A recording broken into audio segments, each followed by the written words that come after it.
Hello everyone, welcome back to Study Destination. I hope you guys are doing well and you're finding our video very helpful. So today I want to share with you some of the things you need to avoid, 3 things that you need to avoid during your visa interview. Okay, if you are somebody who is looking forward to also apply for schools, okay, you want to study abroad and you are looking for any form of guidance, please look into this channel.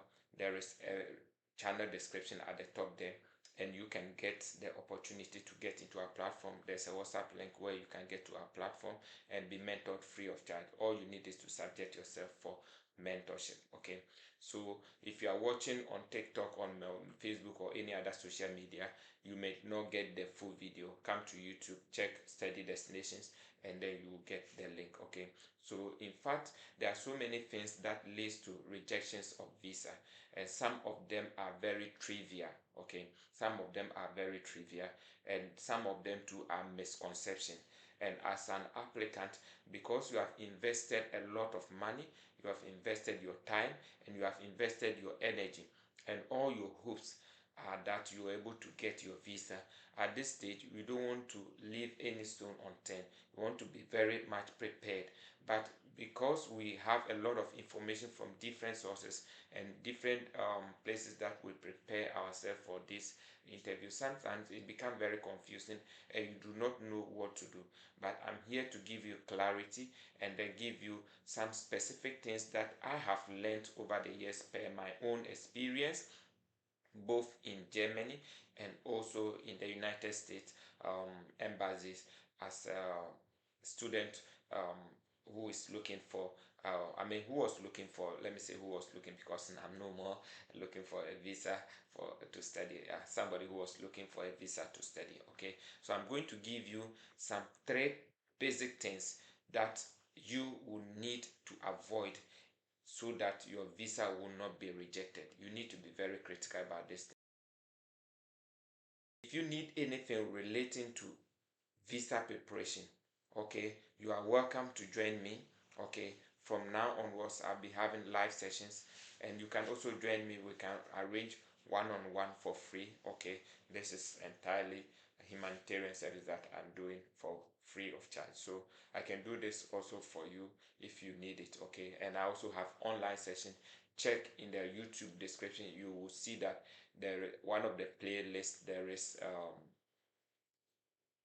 mock interview or mock training session where we have a lot of videos you can follow and also join us live. Okay, so that we will prepare you so that your visa will be approved within few minutes of your interview. Okay, so the first thing that we want to discuss is, one, not putting your document in order. If you don't put your document in order, it will be like you are not prepared for the interview. Not putting your document together can easily lead to your rejection. The day might be March 10th. There will be a lot of things that is running through your mind. Okay, so you need to put your things together, or not putting your things together is like you are a disorganized person. You do not know what you are going to do. Okay, so you need to put your things together, your document together, your document that are needed for the visa interview. First of all, your I-20, your passport, okay, and then your DS-160 confirmation page, and the payment receipt, service payment receipt, your educational document. So you need to arrange them in order, and also even have some clips so you know each of them where they fall, and you should have a file that you will place all these documents. So in any case, most of the time you will be asked about your I-20 first and your passport. So if you have not put it in place and maybe you have to bend down to pick them, this is something that may not give you a good impression, and we always know that first impression count. So you should have your, always have your I-20 and then your passport separate, then other document, for example your employment letters, and then maybe if you have to prove financial document, scholarship letters, admission letters should also be in a separate document where you can easily remove them. Then your certificate, educational document, transcript, and other document should also be there. Your birth cert and other documents that you have to prove your identity should also be in a particular, a separate category. So in any case, if they ask you for a particular document, you know that okay, this is here, this is there, and that is also there. So you'll be able to pick those documents within the shortest possible time. Why? Because even the visa interview is a matter of 5 minutes at most. So you not being able to locate some of these documents could give a bad impression about you, and it is something you want to avoid at all costs. You want to avoid all costs. So in short, the first one is that you want to make sure that your documents are placed in the right order, and you have arranged them. You know, even your hands without your eyes in your file can pick or identify where each of these documents are placed.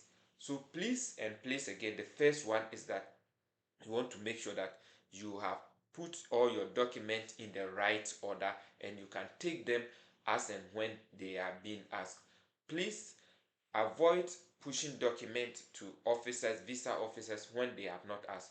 You can show them that okay, I have this document with me during the interview, but you do not necessarily have to push them in one way or the other. It will be like you are trying to impress them or over impress them, so that will not lead to a good impression. So all you need is to arrange all these documents in the right order. It's really important. Have it at the back of your mind and prepare very well towards that. Another thing is, which is very important here, is that you need not to be giving or giving simple answers or giving simple responses in most of the time can lead to your visa rejection. For example, giving simple answers can in most of the time lead to your visa rejections. Giving simple answers or short answers. Let me explain this to you. I'm saying this and I want to hammer on it so that you get it clearly and don't misconstruct me anywhere. Listen carefully. Your visa interview or the consular, or let's say the visa officer, has a lot to do, and he has been interviewing people over and over and over. He will appreciate that you will be able to answer questions even beyond what he is trying to ask you, to show that you are ready and then you are capable of studying the particular program you have chosen. So the point is that he has been asking people the same question over and over and over again. I want to sign a caution here that even though you don't need to answer the question shortly, but some few of them or a particular moment may want short answers. So the caveat here is that before you get there, you are in a queue, you might hear some people, and you will know how this officer wants his or her questions to be answered. Aside that, you don't need to give short answers. Please, you need to explain yourself very well. For example, where are you going? You have to say that I'm going to the United States to study a Master of Science program for the next 2 years in maybe computer science or computer engineering, with concentration in software engineering and then management. This program will provide me with the necessary and analytical skills to develop high security websites, and then data structured programs for companies that will help companies to um, that will help companies um, or save companies data from cyber attack. Okay, I have. So you continue in that way. But immediately you say that, where are you going? I'm going to the United States. Where are you going? I'm going to University of this. Yes, this is not how we answer these questions. Even though some people will cut you, if they cut you, listen to them and then answer the questions. Okay, but if they have not cut you, you are expected to go ahead and then explain yourself. So if they ask you, where are you going? You just say two words. Which program are you going to study? One word. Then the next question. Before you realize, the answer or the response you'll be hearing from them is that, I'm sorry, I cannot grant you the visa, and we don't want this to happen to you. So I'm repeating it. I'm giving an instance again. For example, why did you choose this program? I've chosen to study this program because this program will equip me with the analytical skills, machine learning approaches, and then AI. This will help me to develop, give me a foundational skills or advanced training to develop softwares that will tackle and will withstand cyber attacks and help protect companies' data and privacy. Currently, I'm working here as a software engineer, but due to the advanced technology and then the advancement, I need to advance my knowledge into this area, which will help me, and that's the reason why I am going to study this program at the University of this, and this program is concentrated in this and that area, and this is going to help me to achieve my aim in becoming a software engineer who will be specialized in this that you mentioned. Okay, so this is a way to tell the visa officer that you really know what you are going to do. But if you just give short answers, short answers, it's not going to go well with you. So it's something you need to prepare very well, not to give short answers. I'm not in any way saying that when you go and then the officer, in a way, if you have known that the person needs short answers, you should not give short answers, but you should not prepare for short answers. That is what I am trying to tell you.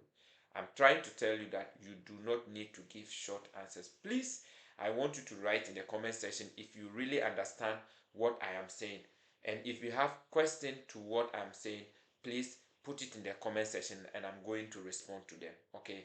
The first thing is that arrange your document well, put them in order, prepare not to give short answers. It's not going to go well with you. You need to explain yourself very well.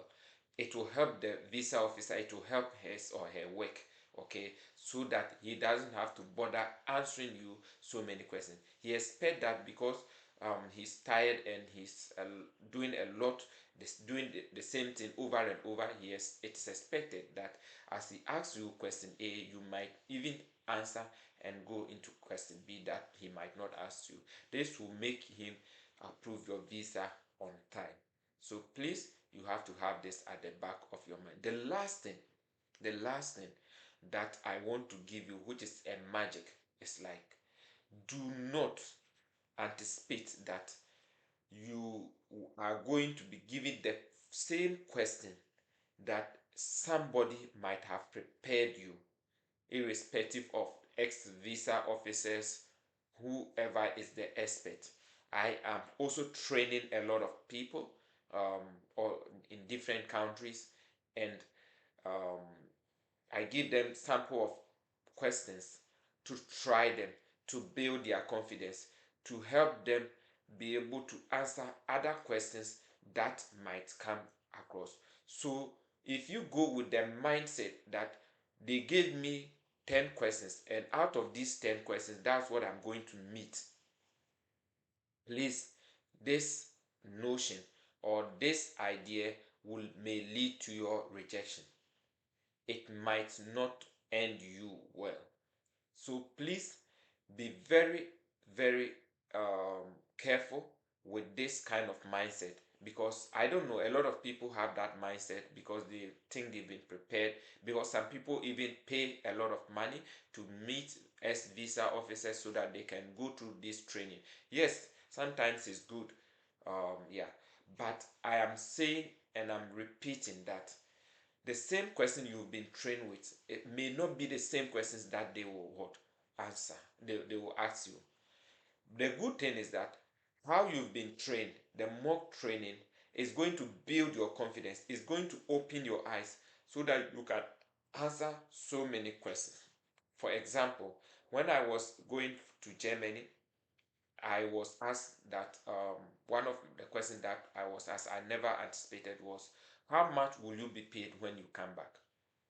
At that time, I've not prepared, but immediately I have to mention something that, oh, currently I'm being paid this amount. If I upgrade myself to this area and I come back, I'll be paid this amount. I at least appreciated the amount to a level that I think that within my field. But I will not say that, oh, maybe I have to discuss with my boss. I do not know currently, or we have not negotiated. Okay, so do not think that the questions that you've been given or you've been practicing with is the same questions. Yes, two or three of them might come, but they will ask you questions based on how you are flowing. Okay, the way you are asking questions or you are answering the questions will lead them to ask you some questions that are very peculiar to your case because they've been trained in that order. So you need to know this, you need to have this at the back of your mind so that you do not go to the visa interview or you do not go to the consular with the mindset that, okay, this is what I have been trained and this is what I'm going to face. Please, this is not the way out. And you need to be very careful about that so that you do not put yourself in trouble. These are very, very common mistakes that people make, and I want to bring to your attention and so that you will try to correct them. It's good to go for mock interviews, it's good to be trained, but please do not only concentrate, anticipate other questions that might come your way. Okay, so I hope this is going to help you, and if you really benefited from this video, I want you to write that you have benefited, and then I will appreciate you. And you also want to share this video with other people who are looking forward for visa interview. If you need anything relating to application, if you need anything mentorship, we are here to help you. Thank you so much, and then see you in our next video.